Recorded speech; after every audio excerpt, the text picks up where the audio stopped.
నమస్తే అన్న అందరికీ నమస్కారం. కొత్త చీర కొనివ్వలేదని చెప్పేసి ఒక అమ్మాయి అయితే ఆత్మహత్య చేసుకొని చనిపోయింది.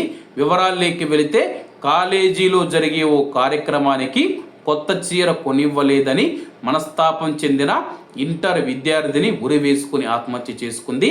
ఈ సంఘటన ధర్మవరం పట్టణంలో జరిగింది. టూ టౌన్ పోలీసులు తెలిపిన వివరాల మేరకు, తల్లి గట్టు భాగ్యలక్ష్మి తెలిపిన వివరాల మేరకు పట్టణంలోని బాలాజీ నగర్లో నివసిస్తూ ఉన్న గట్టు భాగ్యలక్ష్మి, గట్టు శ్రీరాములకు 2 కూతుర్లు, కుమారుడు సంతానం.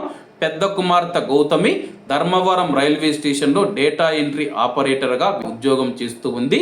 చిన్న కూతురు గట్టు ఉషారాణి 16 సంవత్సరాలు స్థానిక ప్రభుత్వ జూనియర్ కాలేజీలో ఇంటర్ బైపీసీ 2వ సంవత్సరం చదువుతూ ఉంది.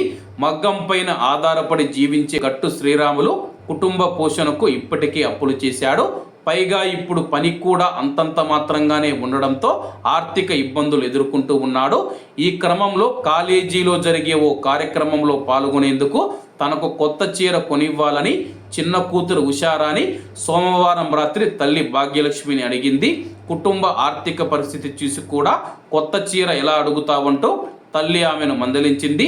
దీంతో ఉషారాణి ఏడ్చుకుంటూ వెళ్ళి పడుకుంది. మంగళవారం ఉదయం శ్రీరాములు బయటకు వెళ్ళగా తల్లి భాగ్యలక్ష్మి పెద్ద కూతురు గౌతమిని రైల్వే స్టేషన్లో వదిలిపెట్టేందుకు వెళ్ళింది. తిరిగి వచ్చి చూసేసరికి చిన్న కూతురు తలుపులు వేసుకొని లోపల ఉండిపోయింది. ఎంత పిలిచినా పలకకపోవడంతో చుట్టుపక్కల వారిని పిలిచి తలుపులు పగలగొట్టించింది. లోపలికి వెళ్ళి చూడగా వంటగదిలో ఉషారాణి చీరతో ఉరి వేసుకొని నిర్జీవంగా కనిపించింది. వెంటనే ఉషారాణి కిందకి దించి అంబులెన్సులో ప్రభుత్వ ఆసుపత్రికి తరలించగా పరీక్షించిన డాక్టర్లు అప్పటికే ఆ యొక్క అమ్మాయి మృతి చెందినట్లు నిర్ధారించారు. మృతురాలి తల్లి భాగ్యలక్ష్మి ఫిర్యాదు మేరకు టూ టౌన్ పోలీసులు కేసు నమోదు చేసి దర్యాప్తు చేస్తూ ఉన్నారు.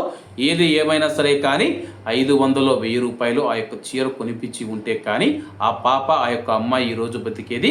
అలాగే తల్లిదండ్రుల ఆర్థిక పరిస్థితి ఆ యొక్క అమ్మాయి అర్థం చేసుకున్నా సరే కానీ ఆ అమ్మాయి బతికి ఉండేది.